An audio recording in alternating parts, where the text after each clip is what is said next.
La vidéo que vous allez voir est une vidéo qui a été réalisée pour suivre l'élection américaine et elle fait partie d'une formation de bourse et de trading que j'ai pu créer sur le site Udemy. Elle est actuellement gratuite. Vous trouverez le lien en description pour profiter de celle-ci entièrement gratuitement sur la plateforme Udemy qui est elle-même gratuite à l'inscription. Donc n'hésitez pas à la checker, il y a un code derrière et elle est gratuite jusqu'au 26 novembre. Après ça, je vous invite à lire les descriptions, vous aurez plus de détails à ce sujet. Nous sommes le 5 novembre 2024, donc c'est globalement une vidéo que je tourne longtemps après la formation de trading, enfin longtemps, quelques mois après en tout cas, la formation de trading. En fait, aujourd'hui, c'est un jour très particulier en fonction de quand vous regardez ça, peut-être que vous vous rendez pas compte, mais c'est l'élection américaine US. L'élection américaine US a souvent eu des impacts importants sur la bourse, principalement les bourses US, mais même un peu mondiales. On se rappelle entre autres de l'élection de Donald Trump en 2016, qui avait fait un gros mouvement dont on va reparler un petit peu plus tard. Là, actuellement, il est que 9h30 heure de New York, donc sur la côte Est. Et ça y est, officiellement, il y a déjà des gens qui ont commencé à voter. Il y a des gens qui ont déjà aussi voté par correspondance ces dernières semaines, globalement, puisque c'est une possibilité aux États-Unis. Et on est dans un contexte un petit peu particulier, hein. Donc globalement, pour suivre un peu ce genre de choses, déjà, je vous recommande, si vous parlez anglais, de regarder des chaînes de télé, on va dire, un petit peu spécialisées, comme entre autres Bloomberg, que vous avez potentiellement sur votre télé avec votre box, etc. Il y a aussi la chaîne CNBC. Vous pouvez regarder aussi après les chaînes un peu plus généralistes, qui sont moins spécialisées donc dans les marchés financiers, comme ABC, Fox News, etc. Attention, bien entendu, les chaînes aux États-Unis, un peu comme les chaînes en France aussi, attention, sont très politisées. Certaines vraiment beaucoup plus que d'autres, hein. Mais Bloomberg, CNBC, bon, sont quand même très politisées aussi, mais ça va, c'est acceptable et souvent ils partent quand même sur des faits par rapport aux news et par rapport à ce qui se passe sur la bourse. Donc ça peut être intéressant de regarder, vous tapez Bloomberg Live. Bien entendu, tout est en anglais, hein, rien en français, donc il faut quand même savoir parler anglais. Juste pour petite remise dans le contexte, actuellement, on ne sait pas trop qui va gagner l'élection, ça se joue globalement à pas grand-chose. Sur les sites de betting, en tout cas les sites de paris, la plupart des personnes voient Donald Trump gagner. Et on a là récemment The Economist, donc le journal, on va dire, qui eux ont fait une petite prédiction et qui voient Kamala Harris plutôt gagner. Alors avec les États-Unis, on ne sait jamais, et surtout que, bah, comme vous le savez, il y a des histoires avec il y a beaucoup de problèmes avec le comptage des votes. On ne sait jamais trop avec les États-Unis. En tout cas, il y a souvent des débats là-dessus, vrai ou pas vrai. C'est là où ça se joue, parce qu'il y a eu une grosse affaire, il faut se rappeler, dans les années 2000, début des années 2000, avec Bush, qui a gagné une élection qui, bon, on ne sait pas trop s'il devait la gagner ou pas, parce qu'il y avait toute une histoire avec la Floride. Ça a pris en tout cas beaucoup de temps pour pouvoir compter tous les voix et recompter, recompter, recompter. On a eu donc le premier mandat de Donald Trump. À la fin de son premier mandat, il s'était représenté, il avait eu comme adversaire Joe Biden. Là aussi, bah, Donald Trump a dit que globalement, il y avait eu des fraudes qui n'ont pas été prouvées pour le coup, donc à voir.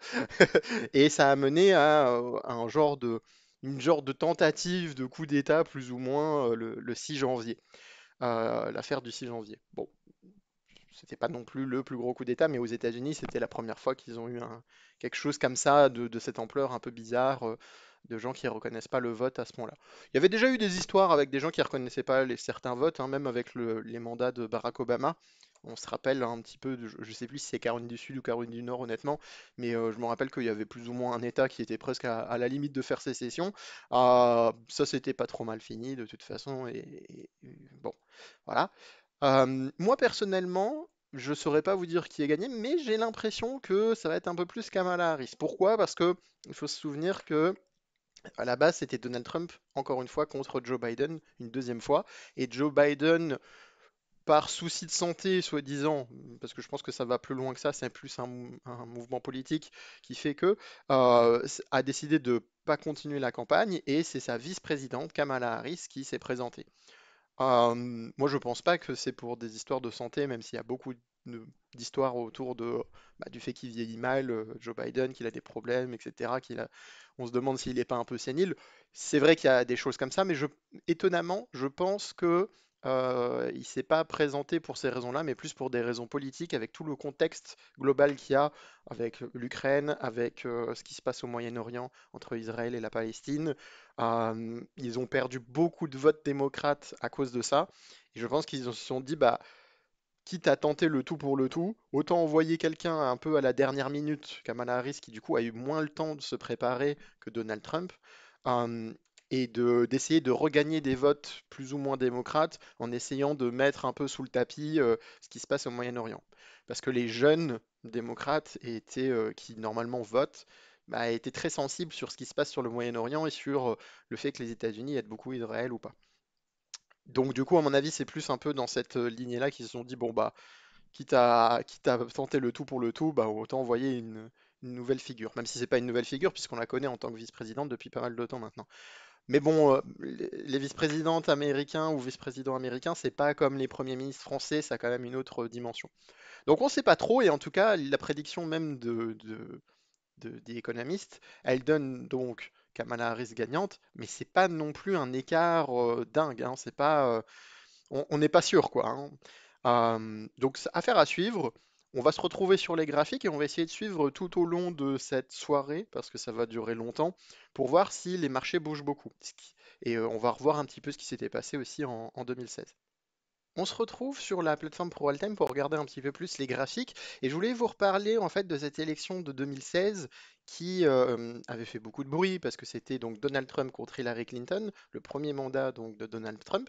Et sur la bourse, vous voyez, c'est cette bougie-là hein, qu'on regarde. J'ai pu vous en parler dans d'autres vidéos avec d'autres anecdotes au sujet, entre autres, d'un gestionnaire de fonds qui pensait que ça allait baisser et que au final, bah, ça n'a pas du tout baissé, comme vous pouvez le voir, hein, l'élection de Donald Trump, son arrivée au pouvoir, ça avait fait globalement beaucoup de hausse. Alors, c'est pas la seule raison, hein, c'est pas que Donald Trump à lui tout seul qui a fait ça. Il y a aussi tout ce qui s'est passé avec la Fed, donc la Banque centrale américaine, c'est l'équivalent de la BCE en Europe, hein. Mais ça avait fait quand même beaucoup de bruit et on voit que globalement il y avait eu cette fameuse mèche ici qui fait quasiment, alors si je vais au bout, vous voyez qui fait perdre plus de 5% sur le Dow Jones à l'époque. Le Dow Jones, vous voyez, il valait quasiment 20 000 si on reverra après les cours actuels de Dow Jones entre-temps pour parler un peu plus du contexte actuel. Donc c'était intéressant cette élection de Donald Trump et peut-être que c'est quelque chose qui va arriver s'il regagne ou pas, on va voir. Ou si même peut-être Harris gagne, on ne sait pas encore.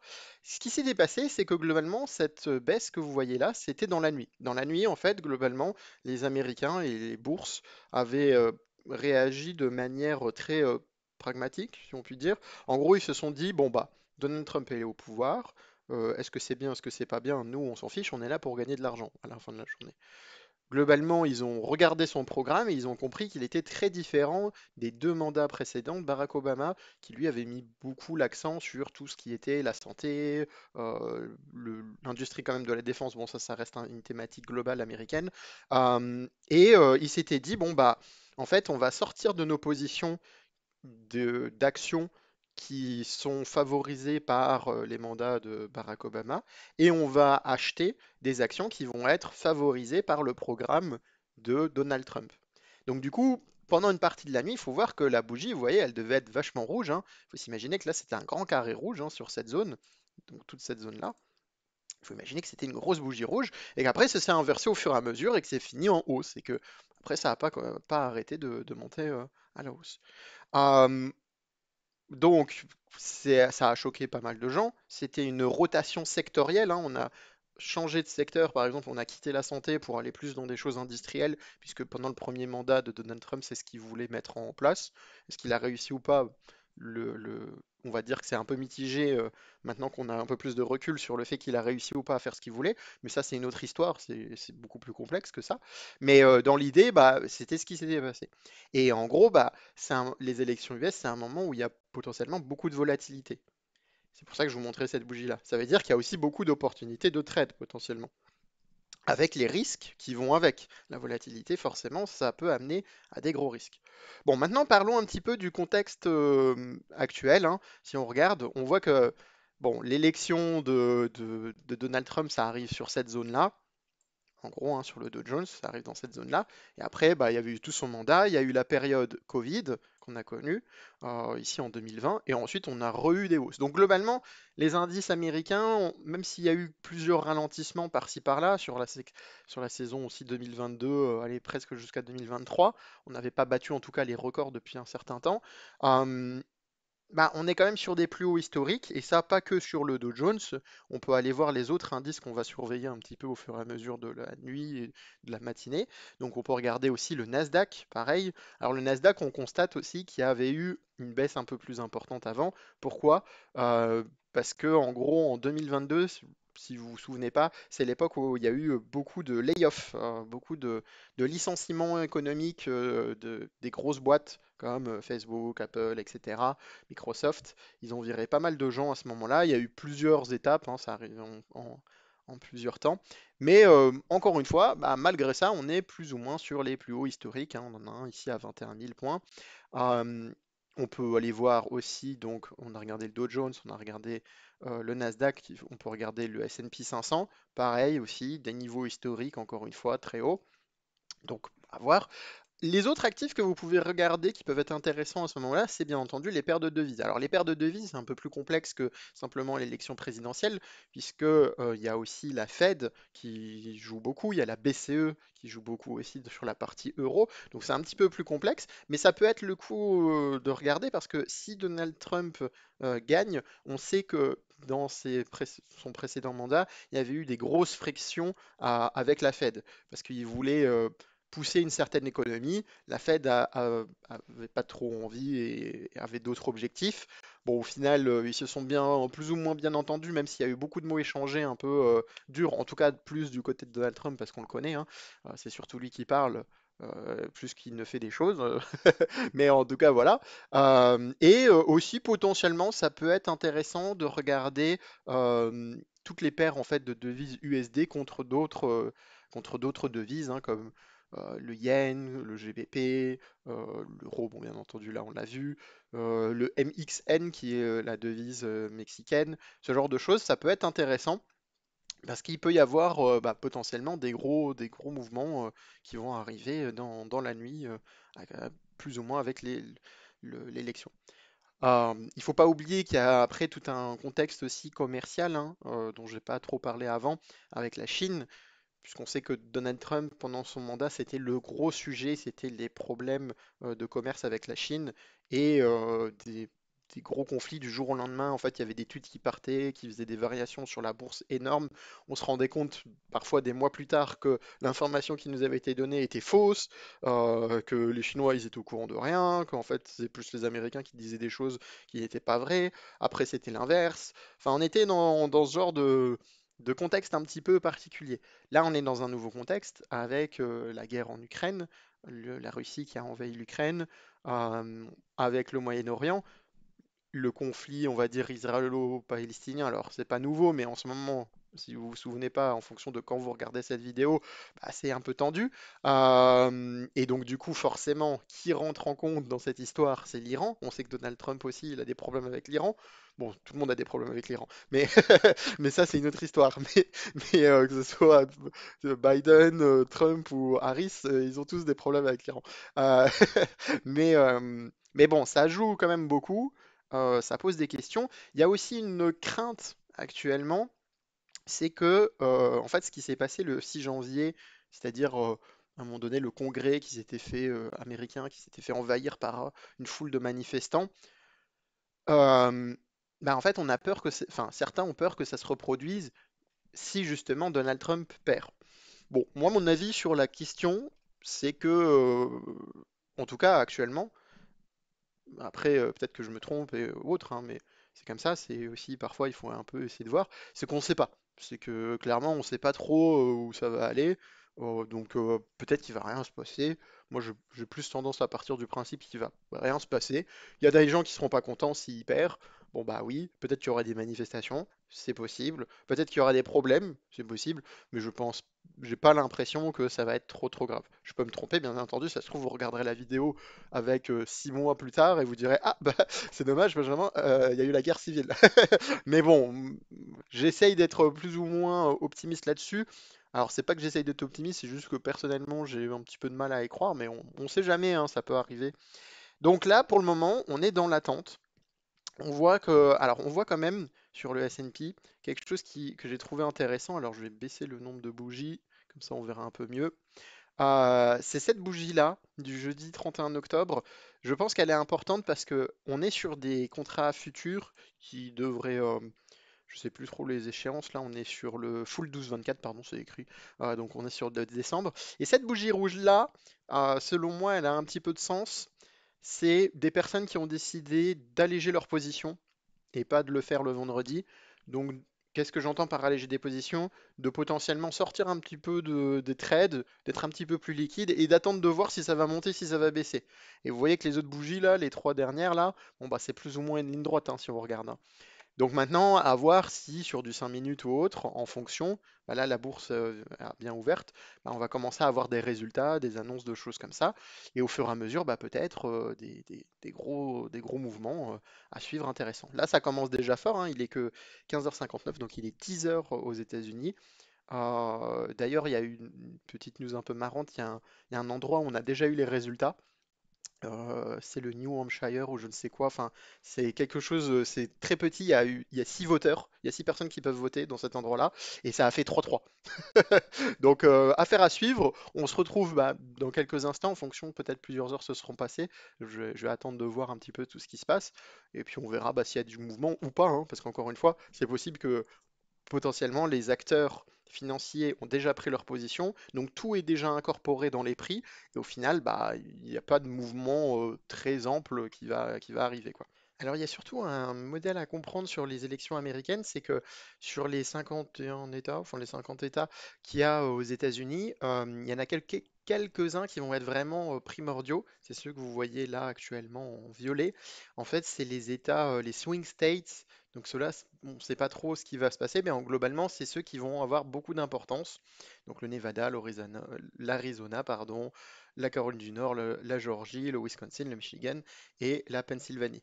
Ils sont séparés après. Donc ça, c'est d'ailleurs, soit dit en passant, c'est du site de la BBC qui fait des belles animations. Et souvent, vous remarquerez que pour les élections US, ils font du bon travail. Enfin, pas que la BBC, hein, mais de manière générale, les sites internet essayent de faire des choses sympas. Et donc là, ça va être des votes très importants.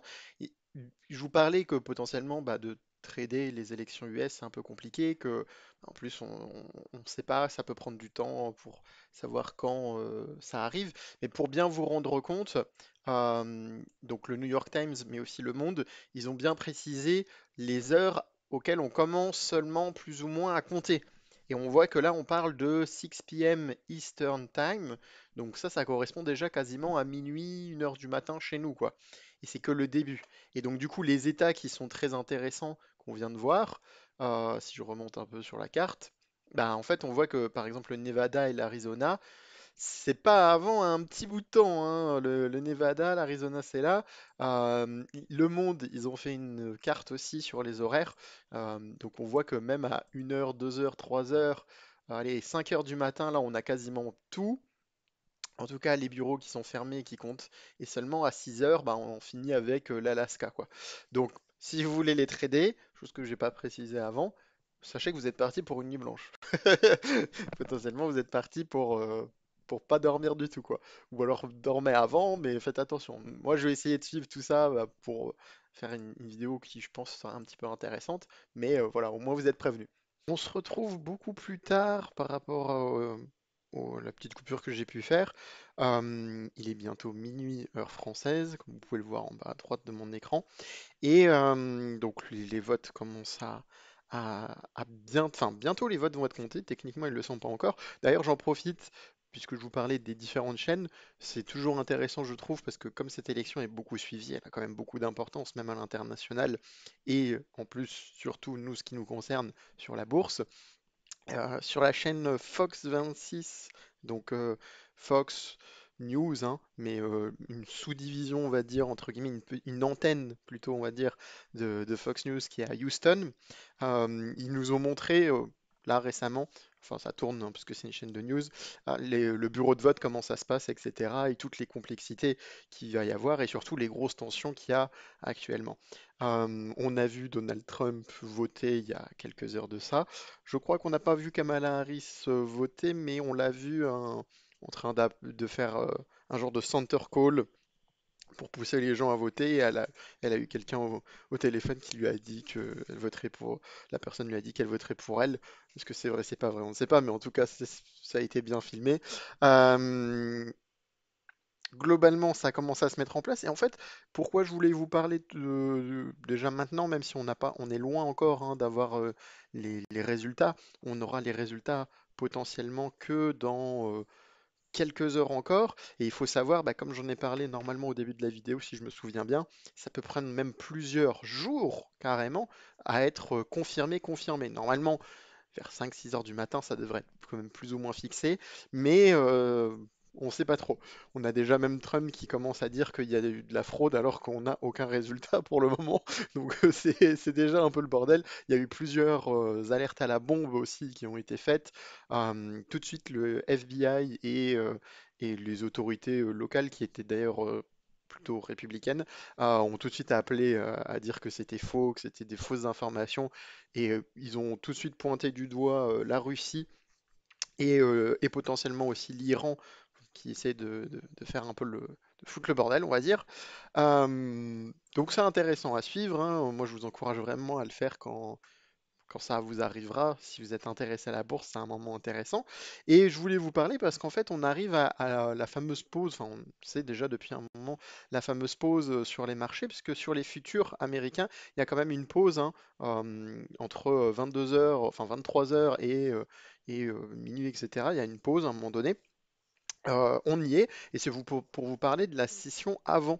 De, Comme ça, on regarde déjà les graphiques maintenant pour voir potentiellement après comment ça va se passer quand les résultats vont commencer à tomber. Donc, dans l'idée, un peu sur tous les indices, on verra la même chose. Donc, je vais aller assez rapidement. Je vais me concentrer surtout sur le Dow Jones. On a eu globalement une séance plutôt haussière, hein, on le voit qui s'est un petit peu calmé à un moment donné, bon, vers l'équivalent du midi de chez eux, plus ou moins, enfin c'était même un peu plus tard dans l'après-midi, chez eux ça s'est calmé, et on a timidement dépassé ce point haut ici sur le Dow Jones. Quelque chose qu'on retrouve un peu moins sur les autres indices, ce petit dépassement, mais globalement l'idée principale c'est quand même on a eu une journée haussière dans l'idée, donc ce qui n'est pas toujours le cas, souvent c'est un peu dans l'attente. Mais là, ça a bien monté. Alors, si on regarde le Nasdaq, par exemple, hein, on voit que c'est toujours la même idée. Par contre, effectivement, ici, on a à peine dépassé le point haut qui nous correspond à 18 heures. On l'a à peine un petit peu dépassé. Si on regarde, donc on a regardé le Dow Jones, le Nasdaq, on va regarder le mini S&P 500. Et là, par contre, lui, on l'a bien cassé, le point haut à peu près de ces heures-là, de 18-19 heures. Mais il est un petit peu dans le vide quand même, je trouve, personnellement. En termes d'analyse, si on devait tracer cette ligne-là comme si c'était une résistance qui a été brisée, donc bon, c'est pas un trait hyper intéressant, hein, ce serait plus ces niveaux-là qui seraient intéressants.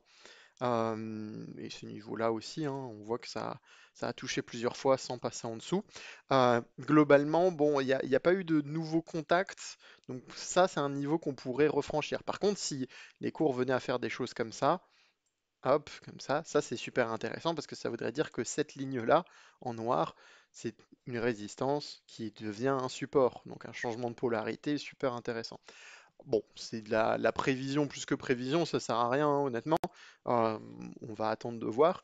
Mais c'est intéressant de voir qu'on est dans une séance qui est plutôt haussière, hein, euh, donc ça, c'est quand même quelque chose d'assez intéressant, je trouve. Et potentiellement, bah, est-ce que, il va y avoir beaucoup de volatilité suite aux résultats? Bah, peut-être, peut-être pas. C'est même possible qu'il y ait rien qui se passe entre guillemets, encore une fois, rien. sur les marchés à ce moment-là, puisque tout simplement, bah, si les informations ont déjà été prises en compte par les investisseurs, bah, ils vont pas faire de nouvelles positions très importantes. Ça peut arriver aussi que, ça se trouve, là, je suis en train de vous faire une vidéo plus ou moins longue, je ne sais pas, je m'en rends pas compte, entre guillemets, j'ai envie de dire pour rien, puisque ça se trouve, il va pas y avoir de mouvement, mais ça reste quand même un moment important de bourse, c'est intéressant, c'est marrant, et quand on aime bien la bourse, bon bah c'est un truc qu'on aime bien faire, hein, les élections US, c'est toujours sympa. Aussi, je me suis rendu compte que je vous ai pas parlé d'un autre actif à surveiller, parce que je vous ai parlé de l'euro, dollar, l'USD MXN par exemple, parce que c'est important, mais il y a un autre actif, c'est l'once d'or, donc le XAU USD qui potentiellement peut être intéressant à regarder en fonction de comment ça va se passer cette élection, parce que bah, l'or, ça reste quand même la valeur refuge, liée au dollar principalement, même si on peut avoir des cotations hors euro, hors je ne sais quoi, mais bon, le maître du monde, entre guillemets, si je puis dire, c'est le dollar. Donc ça reste une cotation intéressante à regarder. Globalement aussi, si on veut faire un petit commentaire sur l'euro USD, en tout cas avant le début du compte, hein, des votes qui devraient arriver là d'ici une heure, je crois, une ou 2 heures encore. Ça devrait commencer sur la côte est seulement, donc c'est pas encore fini, hein, loin de là, parce qu'ils commencent seulement à compter et ça peut leur prendre du temps. Bah, l'euro-dollar aussi, hein, session très très haussière. Euh, un petit peu plus calme, on va dire, à partir de 20 heures. Là, c'est le moment où on est un peu en attente, mais c'est aussi le moment où, globalement, bah, la session de Paris est finie, la session de Londres est finie, donc effectivement, bon, il y a moins de choses. Il n'y a pas de discours de la Fed aujourd'hui même. Par contre, il me semble qu'il y en a un à la fin de la semaine, si je dis pas de bêtises. Donc potentiellement ça peut faire beaucoup bouger. Ce sera peut-être même plus, ça fera peut-être même bouger plus l'euro-dollar, cette réunion de la Fed ou cette déclaration de la Fed que l'élection en elle-même. Mais bon, à voir comment ça va se passer. Donc je voulais juste vous refaire un petit récap. Et alors nous, on se retrouve dans quelques instants. Mais n'oubliez pas que pour moi, ça se trouve, il s'est passé 3, 4 heures peut-être. En fonction, je vous dirai dès qu'il se passe des choses, en tout cas intéressantes ou pas, encore une fois parce qu'il y a le risque que, il se passe rien, entre guillemets. J'y crois peu qu'il se passe rien, mais on sait jamais. La bourse est imprévisible, hein, on ne peut pas prévoir non plus qu'il va y avoir forcément un mouvement. C'est ça aussi, hein, le jeu, j'ai envie de dire, de la bourse. Ça y est, 1 heure du matin, heure française, on commence à avoir déjà les premiers comptes pour certains États américains. Là, ils sont en train de parler en ce moment de la Floride, hein, puisque c'est un état quand même très important, même si normalement on s'attend plus ou moins déjà, enfin on connaît déjà plus ou moins le résultat, hein, ça fait partie des états qui, dont on connaît un petit peu les enjeux. Et sur cette carte très bien faite par AP News, bah, on voit qu'on a déjà l'Indiana et le Kentucky qui sont plus ou moins, enfin qui sont confirmés même, d'ailleurs pour une victoire de Trump. La Floride, bon bah sans trop de surprise parce que c'est là où il est hein, d'ailleurs actuellement, je crois il est à Mar-a-Lago en Floride. Trump en ce moment même. Donc voilà, on commence aussi à avoir la Virginie et cet État que je ne connais pas. Ah, ici, c'est le Vermont, pardon. Donc à voir, un petit début. Alors, encore une fois, il est que 1 heure du matin hein, pour le moment sur les marchés. Pas de réaction, c'est beaucoup trop tôt. Et peut-être même qu'on va voir quelque chose. Alors, j'ai plus le terme en tête parce que je suis peut-être un peu fatigué, mais euh, on va sûrement voir beaucoup d'États qui vont passer au rouge et pourtant, potentiellement, c'est pas ça qui va faire gagner Donald Trump, parce que bah, si c'est des États où il n'y a pas grand monde dedans, mais qui ont une grosse partie de la carte, bah, donne cette impression que les républicains ont gagné partout. Mais en fait, si c'est pas un État comme la Californie ou autre, où il y a des millions et des millions d'électeurs, en fait, on s'en fout, quoi. Donc à voir, à suivre, mais ça y est, ça commence enfin là. Euh, Même si j'ai commencé cette vidéo un petit peu tôt hier, techniquement. Euh, Bah là, ça y est, bon, je suis content, on commence à voir les choses.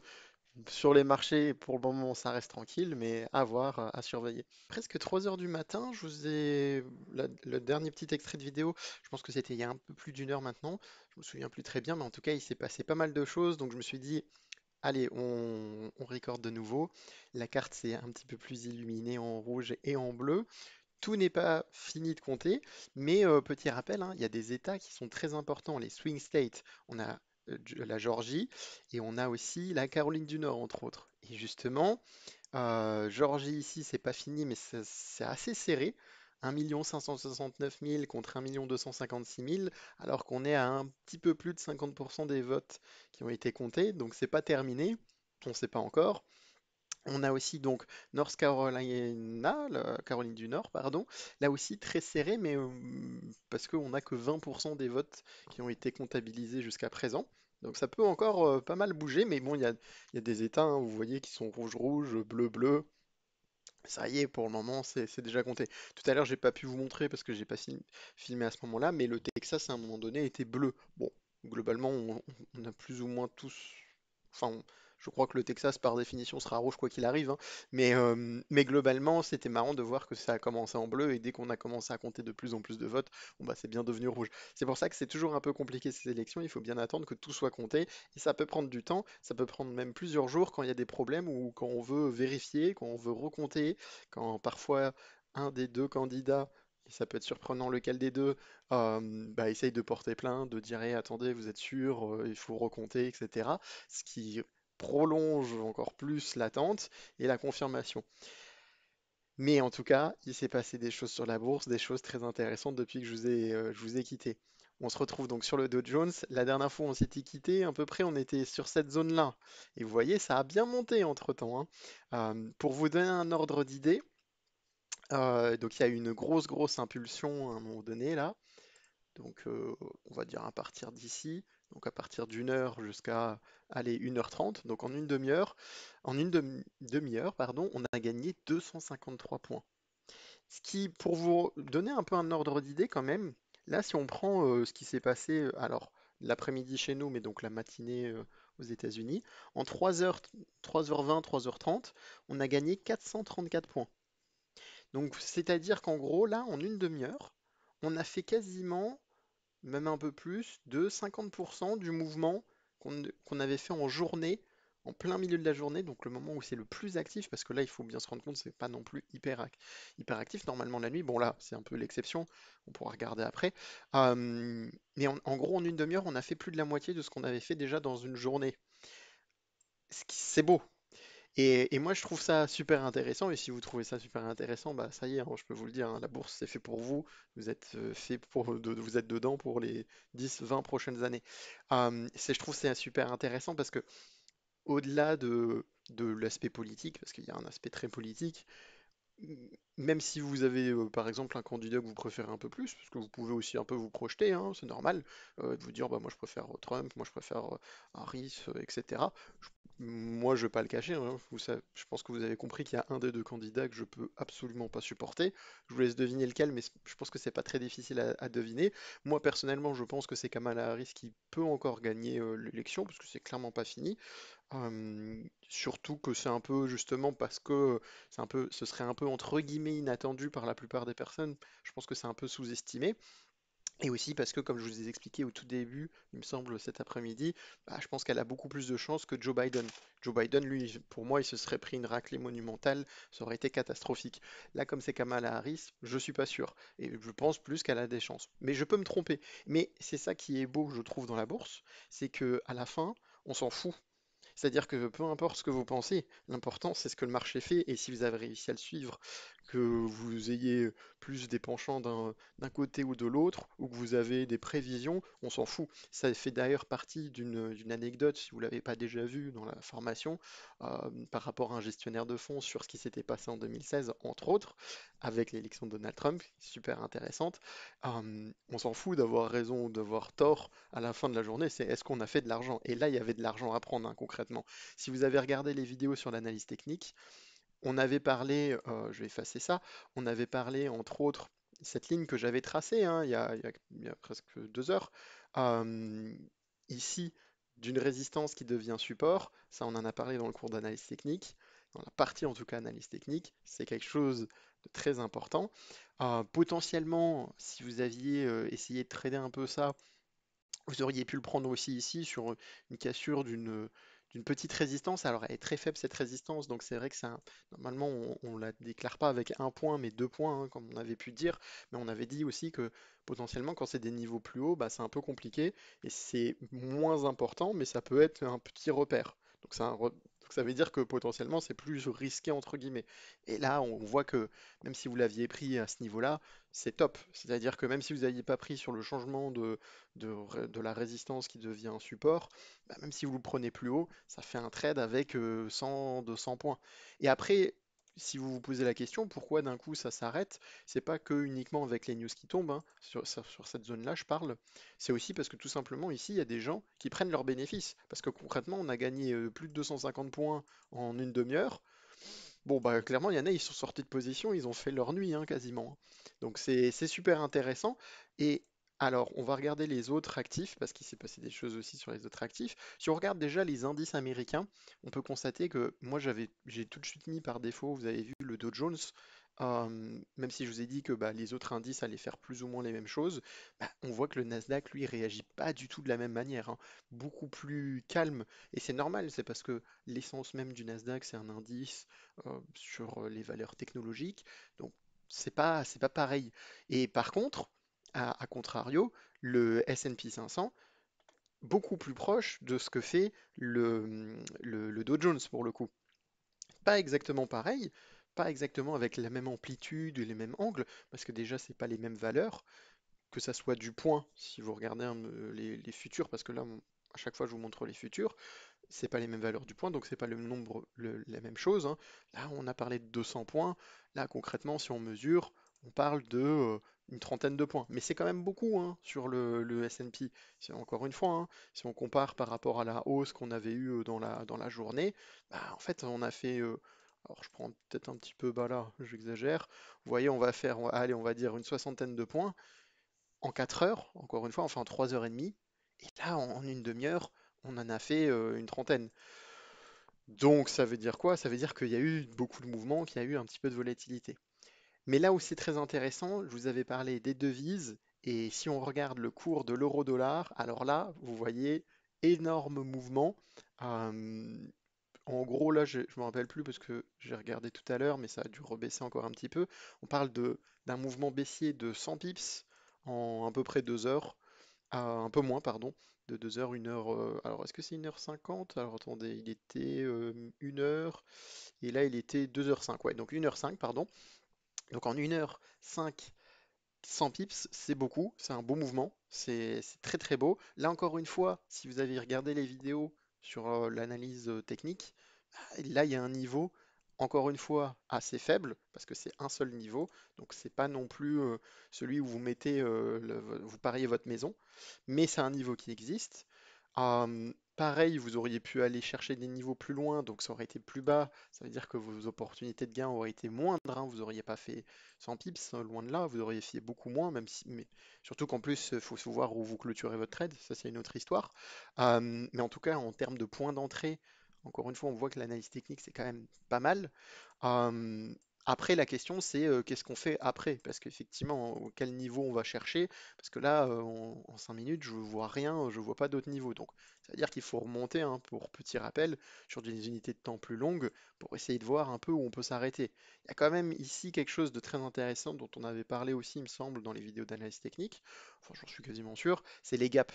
On avait eu un gap ici, et là, on l'a totalement clôturé. Au-delà de ça, bah, du coup, si vous cherchez des niveaux un peu d'objectifs, bah, on peut essayer de prendre les différents points bas, hein, qu'il peut avoir. Et du coup, bah, ça peut être certains objectifs. Là, on l'aura même quasiment à 1,0831, on l'aurait déjà atteint. Donc si vous étiez rentré en position, bah, peu importe, hein, un 1,0915, ça aurait été magique, magnifique. Donc c'est peut-être potentiellement pas ce que vous auriez eu, parce qu'en plus, avec la liquidité, il faut voir. Mais globalement, même si vous aviez pris un 1,0893, bah, finir à 1,0831, vous avez fait votre nuit, hein, je vous le dis, hein. Même avec une petite position, c'est un très très beau trade. Et techniquement, je vous dis que vous auriez fait votre nuit, mais c'est pas fini, hein. C'est pas fini, on sait pas trop ce qui va se passer. Et c'est ça la beauté, je trouve, des marchés. Donc on va continuer de suivre ça. Bien entendu, vous pourriez aussi le faire sur des indices européens. C'est vrai que je le montre pas, mais il y a aussi le DAX. Alors le DAX. Euh, Moi, je le montre pas là parce que je trouve que c'est moins intéressant qu'un indice américain, parce qu'on est sur une élection américaine. Ça fait un peu moins de sens, mais bon, pourquoi pas. On voit que globalement aussi un gros mouvement haussier, mais les niveaux sont pas pareils. La volatilité est pas pareille non plus. Donc bon, on va mettre quand même plutôt l'accent sur les indices américains. Je vous avais parlé aussi du Mexique, parce que bon, c'est aussi tout un sujet politique. USD MXN. Et là, ouais, là on parle de beaucoup. Alors on parle de beaucoup, mais après si on retranscrit en euros, ça fait pas tellement que ça, hein. Il faut bien prendre en compte aussi le fait que si vous tradez l'USD MXN, bah, après vous avez sûrement un compte en euros. Bon, du coup, ça fait pas non plus tellement que ça. Ou alors il faut bien charger avec des grosses positions, mais bon, en fonction de votre capital et de votre gestion des risques, c'est peut-être pas possible. Mais en tout cas, ça a fait du mouvement, hein. On le voit bien hein, ici, concrètement, entre minuit et maintenant. En gros, on est passé à 20, 12,45 et là, on est à 20,41. Ce qui est pas mal, hein. Ce qui est pas mal du tout, hein. On peut regarder en journalier. C'est quand même une bougie qui seulement commence, hein. On est quand même que le début de la bougie du 6 novembre. Et c'est déjà bien parti pour faire une belle bougie, quoi. Donc à suivre, parce qu'encore une fois, ça se trouve, ça va totalement s'inverser. On sait aussi qu'il y a beaucoup d'États qui commencent en étant rouges, qui sont moins importants parfois que d'autres États qui vont être potentiellement bleus. À voir, à faire totalement à suivre. On n'est pas encore sûr, mais en tout cas, c'est quand même plutôt beau. Je vais rester sur du 5 minutes pour la suite des vidéos, parce que si vous tradez de toute façon les élections, c'est pour faire du court terme, hein. Le long terme, vous pourrez le faire aussi, mais ça va venir plus tard, après au moins un petit peu plus d'analyse sur les résultats et sur ce qui se passe. Et on va rester aussi, encore une fois, sur le Dow Jones pour le moment. Je vais effacer ce niveau-là. Je vais garder cette ligne-là parce qu'elle me plaît bien, ce changement-là. Puisque si les cours revenaient sur ce niveau, bah, à voir s'ils les cassent facilement ou pas. Ça va dépendre, à mon avis, des résultats qui vont tomber un peu plus tard. On se retrouve bah, potentiellement d'ici 1 heure ou deux, hein. Bon, pour vous, c'est dans quelques instants. Mais pour moi, ça se trouve, il va se passer beaucoup de temps. Euh, Bientôt 3 heures du matin, les résultats tombent. Là, il y a peut-être eu déjà des gros mouvements intéressants. J'espère qu'il y en aura d'autres. Mais encore une fois, on n'est jamais sûr non plus. On va le voir ça. Surprise. 4 heures du matin, heure française. Euh, les- Ça continue d'avancer et je pense que j'avais tort hein, sur notre amie Kamala Harris. Je pense que là, elle est, comme on dit, cooked parce que globalement, bah, alors c'est pas fini, hein, on est loin de la fin, mais concrètement, la Géorgie, il y a presque 200 000 votes à rattraper.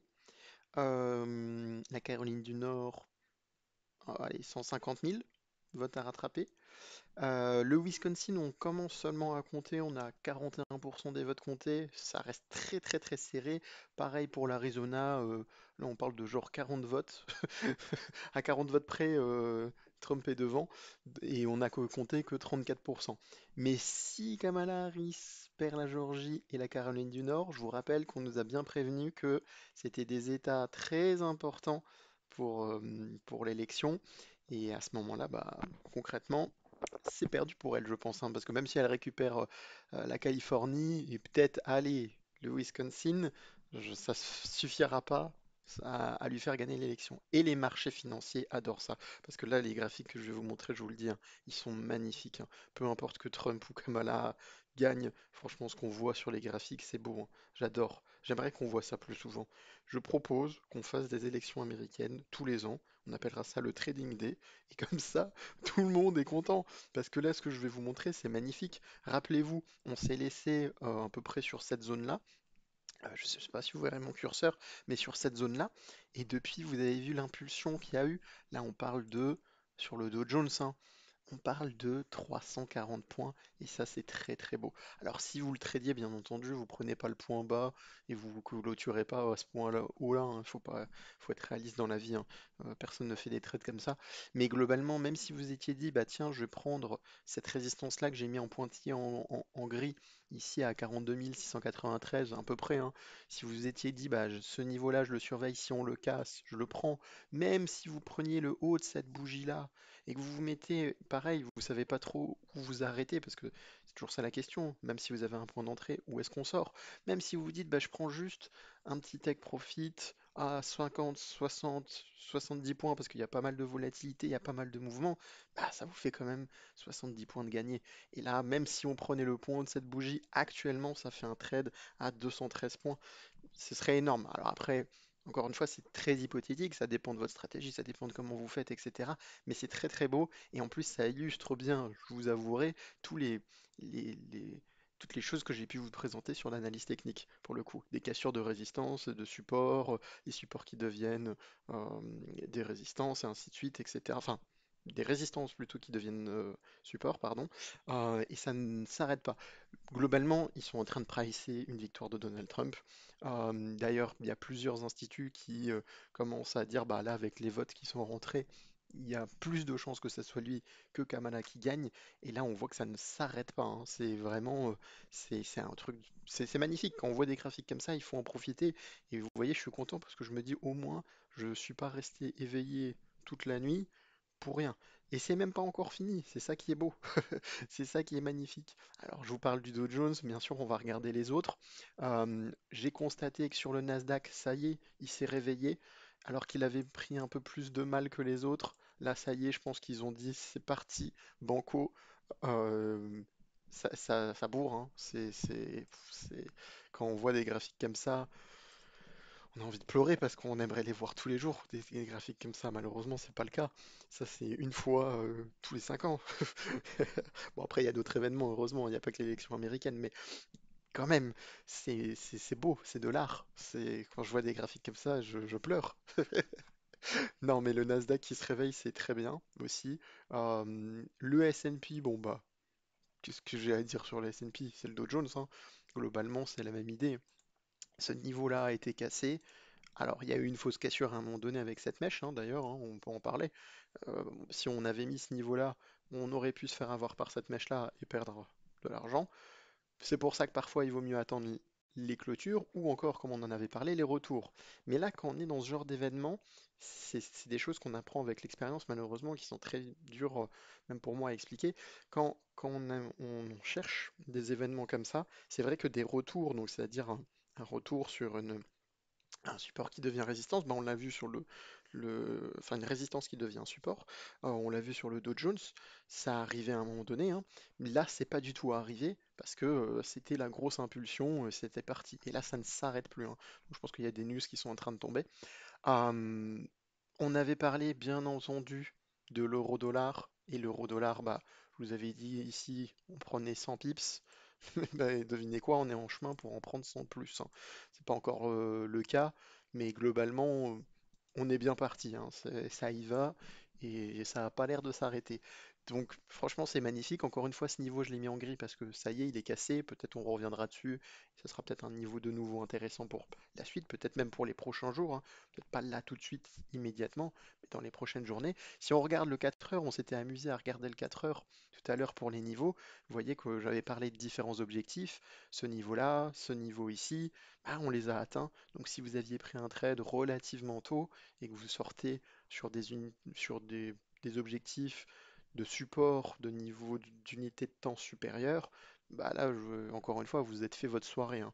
Et elle n'est pas encore tout à fait finie, il y a encore 2, 3 heures minimum potentiellement à gratter. En tout cas, on a déjà bien enfoncé ce niveau-là, qui est le niveau le plus bas, parce qu'après, là, il faut que j'aille je sais pas, il faut que j'aille regarder en journalier potentiellement. Donc ça, bah, on voit, hein. Je vais vous illustrer. Il y a ce niveau ici, ce niveau ici. Bon, concrètement, on est en train clairement de les casser. Et après, là, on parle de niveau bah, sur cette zone-là, quoi. Et donc là, alors j'aurais dû me mettre en rouge, mais c'est pas grave, hein. Allez, je le mets en rouge pour vous, parce qu'il est tard et j'ai le temps. Hop, j'efface mon niveau vert. Imaginons, alors je vais peut-être le mettre un peu mieux quand même, à peu près ici. Là, si on va chercher les 1,0, c'est 67 11, 1,06 71, pardon, bah, on est quand même à 1,07 60. ça fait beaucoup, beaucoup, beaucoup. Si on mesure, hein, ça fait quand même encore 80 pips en plus, allez, presque 90 pips. On était déjà sur un mouvement, comme je vous ai dit, depuis ma ligne verte où on était déjà à 70, ça ferait à peu près 160 pips. C'est beau. Si on va les atteindre, cette zone-là, ce serait magnifique. Vraiment, c'est... En fait, je pense à certains de mes clients, pas tous, parce que je pense qu'il y en a forcément qui ont réussi à perdre de l'argent, mais ça, c'est sûr, hein, s'il y en a qui gagnent, il y en a aussi qui perdent, hein, n'oublions pas les concepts de base. Et ben, j'ai envie de dire, je vais me remettre en 5 minutes, j'ai envie de dire, ah ouais, ça ne s'arrête pas, hein, c'est terrible. Euh, mais j'ai envie de dire, ouais, non, franchement, c'est beau. C'est dingue. J'espère que ça va continuer dans ce sens-là. Peut-être qu'il va y avoir une petite pause à un moment donné, comme d'habitude, des gens qui prennent un petit peu des bénéfices.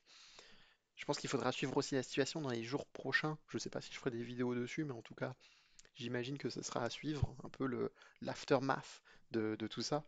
Mais peut-être il faudra attendre aussi quelques semaines, hein, potentiellement, un peu comme on avait connu après la première élection de Donald Trump.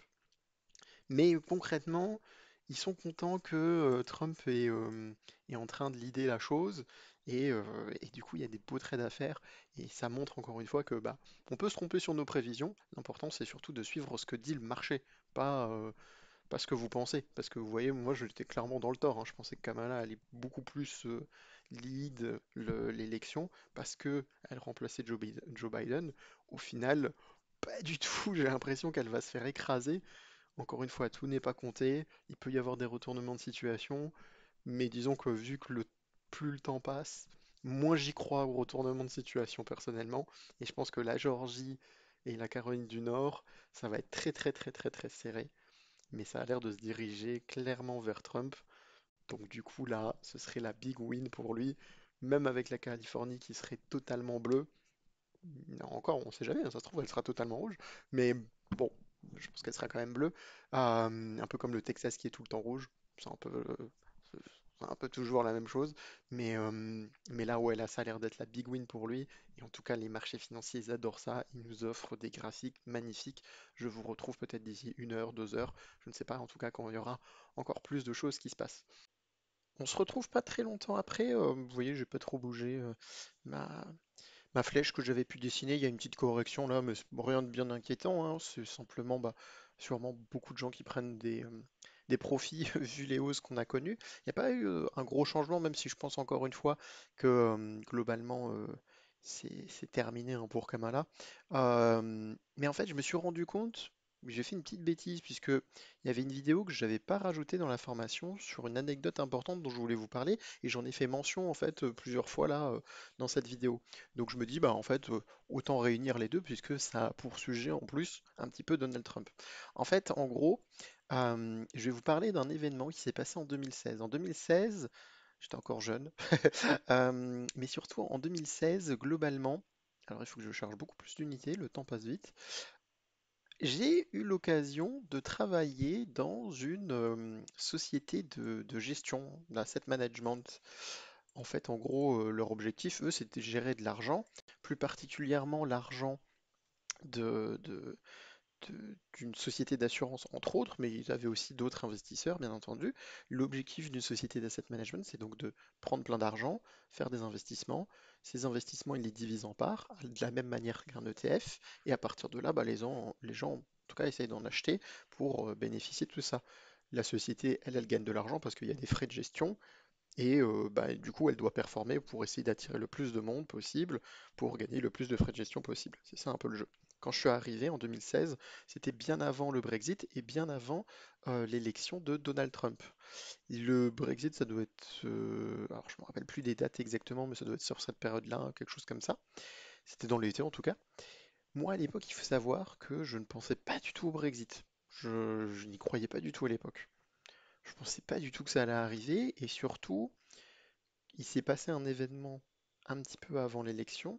Il y a un néo-nazi qui a littéralement abattu une députée, ou je sais plus comment ils appellent leurs membres de leur parlement, mais en tout cas avait éliminé littéralement une balle dans la tête.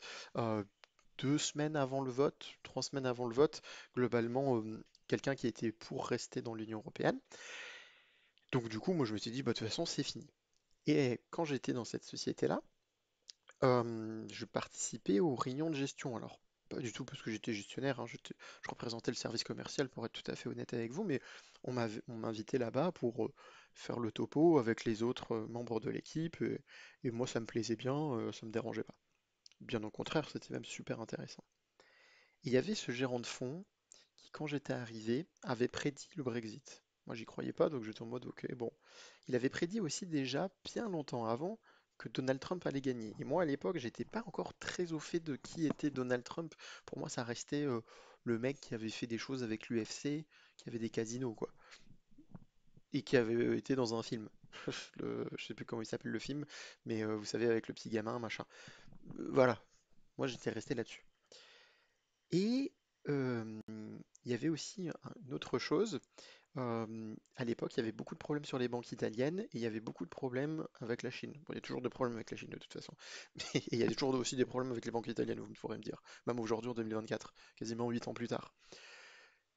Du coup, bon, moi j'y crois pas trop, mais lui, il voit le marché aller à la baisse de manière importante. Parce qu'il se dit c'est mauvaise nouvelle le Brexit et Donald Trump, il pense que c'est une mauvaise nouvelle globalement. Bon, bah, soit. Donc moi j'arrivais en gestion, c'était la première fois que je le voyais ce gars-là. Je voyais qu'il gérait, je sais pas, 20-30 millions, je sais plus exactement, mais quelque chose comme ça, d'euros. Bon, je me dis, le gars, putain, la vache, il déprime, quoi. Et, euh, et je me disais, bon, ok, bon, on verra où ça nous mène cette histoire. Le Brexit arrive, le Brexit, donc du coup, est fait. Et là, je suis en mode, ah, ok, il avait raison. Bon, bah, on va écouter peut-être un peu mieux ce qu'il disait. Et effectivement, les chiffres qu'il nous annonçait sur les banques italiennes, entre autres Montepachi, à un moment donné, on se demandait même si elle n'allait pas fermer pour de bon. Bah, effectivement, encore une fois, il avait raison. Bon, là, je commençais à me dire à l'époque, peut-être que ce gars-là, il faut que je le suive un peu plus. Et bah, l'élection de Donald Trump arrive, et arrive ce qui arrive, il est élu. Et comme je vous ai dit au début de vidéo, hein, l'élection de Donald Trump, c'est une grosse baisse pendant une partie de la nuit, enchaînée avec une grosse partie de hausse qui va durer, si on regarde, hein, vous voyez, j'ai même du mal à faire ça, qui va durer longtemps, hein. Ça, c'est l'élection, donc si on regarde avec l'élément de la règle, on parle avant d'une grosse baisse en 2018, on parle quasiment de 1 an et 2 mois de hausse continuelle, où on bat record sur record historique du Dow Jones. Globalement, du coup, lui, qu'est-ce qu'il avait fait? Il avait fait de la vente à découvert. Donc la vente à découvert, c'est pour profiter de la baisse. Je vous invite à regarder les vidéos à ce sujet-là si vous ne connaissez pas le sujet. Donc concrètement, bah, en fait là, il est en train de perdre beaucoup d'argent. Il était justement sur les futurs exposés, alors plus S&P que Dow Jones, mais entre autres S&P. Et ce qui s'est passé, bah, c'est qu'il a perdu beaucoup d'argent. Et c'était très grave parce que, en gros, son fonds était vraiment neuf.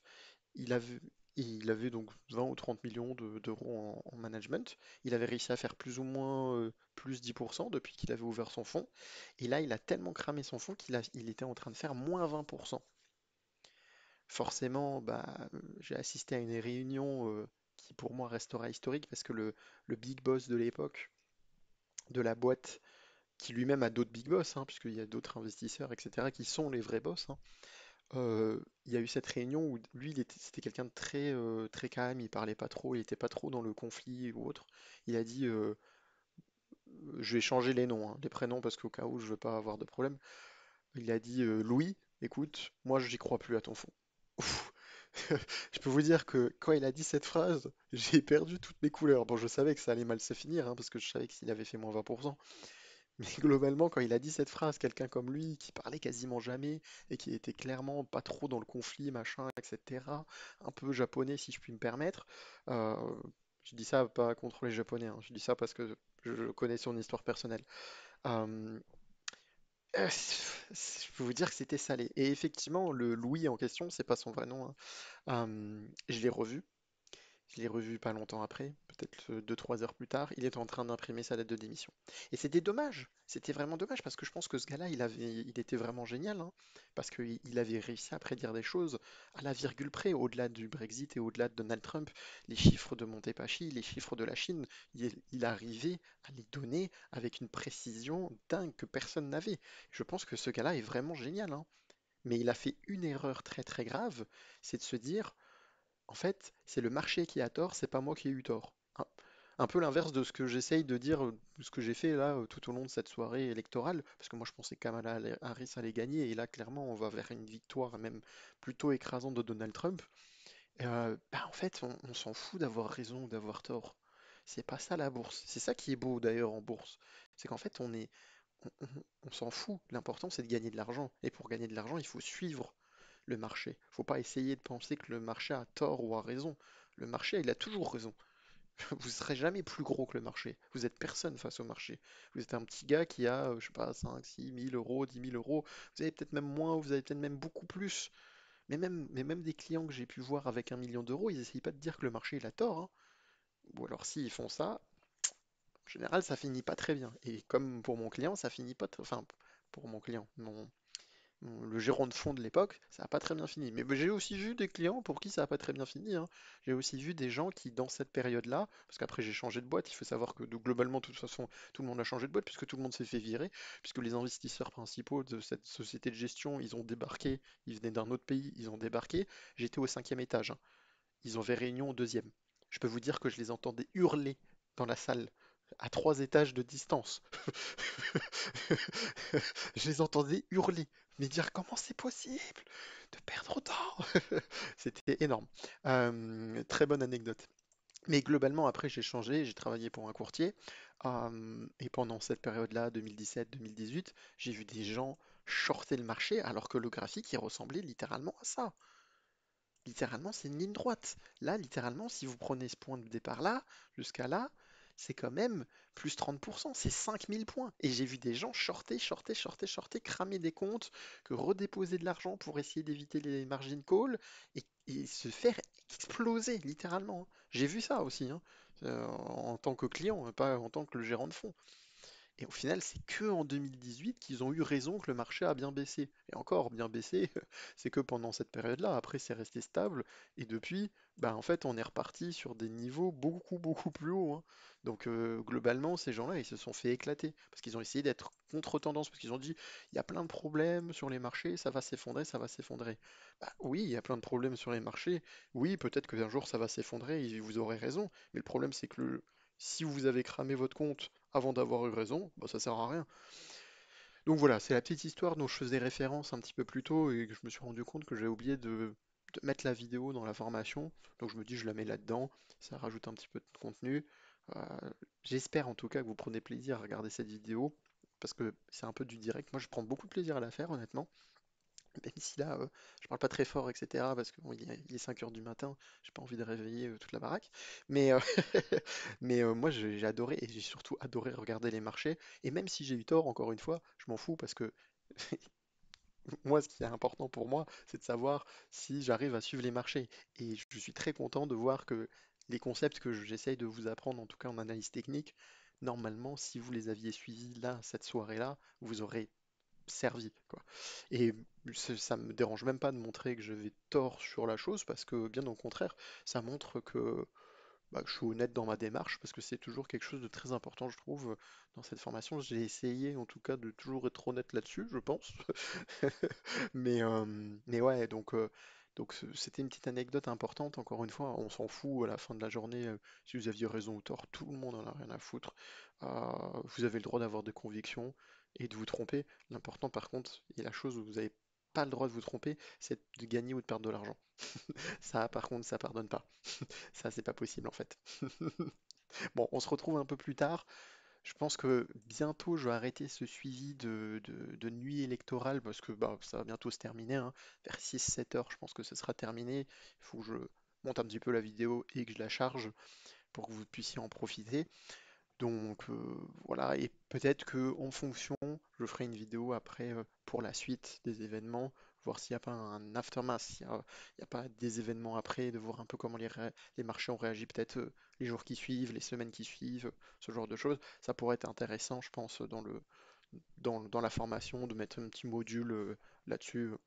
Donc vous verrez, si jamais, n'hésitez pas à me faire des retours, parce que potentiellement, s'il y a d'autres événements qui arrivent plus tard, parce que la formation, je l'ai initialement tournée en août 2024, là on est en novembre, vous voyez, je mets des petites mises à jour au fur et à mesure. Si jamais il y a des événements que vous voulez que je suive ou autre, vous faites un commentaire ou vous m'envoyez un message sur la plateforme directement. Je mettrai peut-être 1 ou 2 jours à y répondre, hein, potentiellement, mais pas de souci. Et comme ça, ben, on suit des événements peut-être en direct de temps à autre. Ça peut être intéressant de voir et de faire des analyses en tout cas. Alors, deux petites précisions importantes que je voulais apporter. Euh, Globalement, au final, là, ça commence un peu à se freiner parce qu'on commence à se poser des questions quand même sur certains endroits où c'est très très très serré. Mais bon, là, j'ai l'impression que ça va quand même, surtout pour la Géorgie, ça va plutôt dans le sens de Donald Trump, mais c'est très très serré. Déjà, ça montre que, une chose, chaque vote compte, hein. Quand on vous dit ça, c'est pas pour blaguer. En fait, si on regarde un petit peu les résultats État par État, il y a quand même beaucoup, il n'y a pas que deux candidats, hein. Il n'y a pas que Donald Trump et Kamala Harris. Il y a aussi Stein, il y a aussi Kennedy. Oui, Kennedy, la même famille que l'autre. Euh, et il y a aussi d'autres gens que je connais pas. Euh, et en fait, j'ai constaté en regardant quelques résultats comme ça que si certains des résultats comme ça, par exemple les 30 000, 40 000 votes, ce qui peut paraître beaucoup, mais sur une population de 300 millions de personnes, c'est pas grand-chose, euh, étaient allés à l'un ou à l'autre, à Trump ou à Kamala, ça pouvait changer totalement, radicalement la situation, hein. Donc parfois c'est très très très close, hein. 30 000 votes sur plusieurs millions de votes, c'est rien du tout, hein. Et encore là, je crois qu'il y a plusieurs situations en ce moment même, par exemple le Minnesota, où c'est très très close. Et c'est pour ça que commence à y avoir un petit ralentissement parce qu'on se dit, oh, c'est pas fini, hein. Vous voyez, Arizona, on est à 8 000 votes et on est déjà à 50% des votes comptés. Et il y a un écart de, allez, 7 000 votes, on va dire. 7 000 votes, c'est pas grand-chose, hein, ça peut vite être rattrapé. Mais si on regarde les autres candidats, ils ont eu 14 000 votes. Ce qui est toujours un peu bizarre aux États-Unis, ces autres candidats, parce que c'est souvent des démocrates ou des républicains, mais un peu dans leur délire, quoi. Stein, c'est plutôt démocrate, quoi. Kennedy, bon, bah, ces derniers jours, en tout cas, il était plutôt avec Donald Trump en disant, bah, je vais devenir le chargé de la santé si Donald Trump est élu, on va s'arranger ensemble, etc. Donc voter pour lui ou voter Stein au lieu de Kamala Harris, c'est toujours un peu étrange. Mais bon, écoutez, il y a aussi des petits partis chez nous en France, hein. Euh, donc ça, je voulais aussi parler de pourquoi la Géorgie s'est bloquée depuis très longtemps. Parce qu'en fait, si vous avez peut-être regardé au fur et à mesure des vidéos, on est à 90% depuis, je sais pas, peut-être 4, 5 heures, quelque chose comme ça presque. Enfin, j'exagère peut-être un petit peu, mais au moins depuis 3 heures, on est à 90% et on est passé à 93. En fait, vous savez, j'ai fait une mention de bureaux de vote qui ont fait état d'alerte à la bombe, et tout de suite ça a été raccordé par les autorités, entre autres à la Russie, ou en tout cas à une ingérence étrangère. Et bien en fait c'est pour ça qu'il y a du retard, parce que les bureaux de vote qui étaient concernés, ils sont dans cet état-là. Donc du coup il y a un gros retard à cause de ces raisons de sécurité-là. Donc là aussi on va avoir les votes plus tard. L'autre point dont j'ai pas trop parlé, un actif dont j'ai pas trop parlé, mais j'ai pu voir ça, vous savez que je le porte pas dans mon cœur si vous avez suivi les autres vidéos sur les actifs, c'est les crypto-monnaies. Bon, je les porte pas très dans mon cœur, et en plus honnêtement, je suis pas un expert, mais on voit la méga hausse, hein, concrètement de la crypto. En gros, je crois qu'on a même cassé, si je dis pas de bêtises, de nouveau, voilà, un nouveau plus haut. Alors, pas beaucoup, hein. On est même un petit peu redescendu en dessous, puisque le plus haut historique, il est là. Je vais vous le tracer. Hop, et vous voyez, on est tout pile dessus. Mais en tout cas, on voit qu'on est sur une très très longue bougie verte. On a gagné plusieurs milliers de dollars sur le Bitcoin. Euh, Si je me remets en 5 minutes, hein, ça correspond exactement à la même chose que sur les indices. Il y a des petits retours, hein, là en ce moment même, quand je suis en train de parler sur ce niveau des 73 795, 66, qui est le plus haut historique. Donc à voir. C'est un actif que je ne suis pas, donc c'est pour ça que j'en avais pas parlé. Mais bon, je me dis que s'il y en a qui aiment bien ça, Je vais quand même en parler, parce que même si je suis pas du tout spécialisé là-dedans, je suis plus sur les indices et autres. Et effectivement, sur le Dow Jones, bah, du coup, il y a des petits ralentissements. Alors, comme je vous ai dit, c'est sûrement des gens qui prennent des sorties de position tranquillement, qui sortent un petit peu de tout ce rush qu'on a eu, de tous ces gros mouvements, hein, qui prennent leurs bénéfices, mais aussi quelques inquiétudes parce qu'il y a deux, trois personnes qui commencent à se poser la question en disant, ah, alors attends, 209 230 contre 209, il y a quelques États où c'est encore un petit peu serré à quelques milliers de votes, même si je pense que là, franchement, elle va pas gagner la Pennsylvanie. On a... Après, ça peut arriver, hein, c'est totalement possible. Et on n'a toujours pas compté le Nevada, parce que le Nevada, comme d'habitude, je sais pas pourquoi d'ailleurs, il doit y avoir une raison, hein, il compte à la fin. Mais vraiment, quand tous les autres ont compté, ils commencent à compter, j'ai l'impression, c'est un peu leur délire. C'est un peu en mode, non mais nous on compte 24 heures après. Euh, et bon, bah l'Arizona, c'est très très serré. Je sais pas si c'est un état de base plutôt démocrato-républicain. Donc à voir, à suivre. Est-ce qu'on va avoir une surprise totale? Je sais pas, j'ai pas l'impression personnellement. Mais écoutez, on sait jamais, hein, jusqu'à la fin, on sait pas. Et si on a une surprise, la grosse question, c'est surtout, est-ce que sur la bourse, du coup, ça va repartir dans l'autre sens totalement? Ce serait très très marrant et ça voudrait dire qu'il y aurait des nouvelles opportunités de trade dans l'autre sens énormes. Donc, affaire à suivre. J'avais dit que je m'arrêterais justement vers 6 heures. Au final, je vais peut-être m'arrêter vers 7-8 heures, hein, parce que du coup, je sais pas trop ce qui va se passer. Donc, je vous dis à tout de suite. 7 heures du matin, heure de Paris. J'arrête mon suivi au final déjà là maintenant. Pas besoin de continuer. La Géorgie a été confirmée après, enfin, quasiment confirmée à 100% en tout cas, pour Donald Trump. Donc je pense que on peut dire que c'est terminé, puisque la Pennsylvanie, je vois mal Kamala Harris sortir 300 000 votes comme ça d'un coup. Là, pour le coup, je me poserais vraiment des questions. Et bon, bah, Michigan, ça reste serré, mais 200 000 votes, j'y crois pas. 100 000 votes Wisconsin, j'y crois pas. Et le Nevada, alors là, 30 000 votes, jamais elle va les rattraper. Donc ça y est, c'est terminé cette soirée. Enfin, du coup, pour moi, c'est pas une soirée, mais c'est toute une journée. C'était super intéressant. La bourse, bah, globalement, depuis, il y a un petit ralentissement, il n'y a pas plus de poussée, même si c'est quasiment confirmé à 90%, 95% que Donald Trump a gagné. Euh, à mon avis, je pense que les opérateurs, ils sont partis dormir un petit peu. À 9 heures du matin, à mon avis, il faut s'attendre à peut-être des gros mouvements sur les bourses peut-être européennes, des choses comme ça. Surveiller l'euro-dollar, ce genre de choses aussi. L'euro-dollar, hein, c'est quand même incroyable, hein. C'est ceux qui ont pris des trades d'euro-dollar, je peux vous dire qu'ils sont heureux, hein. Euh, et même ceux qui ont pris sur les indices, hein, en soi, hein, mais l'euro-dollar quand même, il est beau, hein. Et moi je trouve que le Dow Jones aussi, hein, il est magnifique, hein. Dow Jones, Nasdaq, S&P, c'est des graphiques. C'est pour ça, hein, encore une fois, hein, il faut qu'on fasse ça tous les ans. On appelle ça le trading day. Et comme ça, chaque année au moins, on est sûr qu'il y a cet event-là. Faut arrêter de faire ça tous les 4-5 ans là. C'est plus possible, on peut plus. Mais ouais, à voir si ça va continuer, parce que du coup, en 2016, euh, il y avait eu bon, ce changement dont on avait parlé. Ça avait continué de monter après dans les jours, semaines qui ont suivi. À voir. Il y a une réunion de la fête bientôt. Je verrai si je fais une vidéo un petit peu plus tard sur l'après-coup. Peut-être que ça vaudra le coup. Je regarderai et je vous dirai. N'hésitez pas sinon à faire des petits commentaires comme je vous disais. Et je vous dis à bientôt.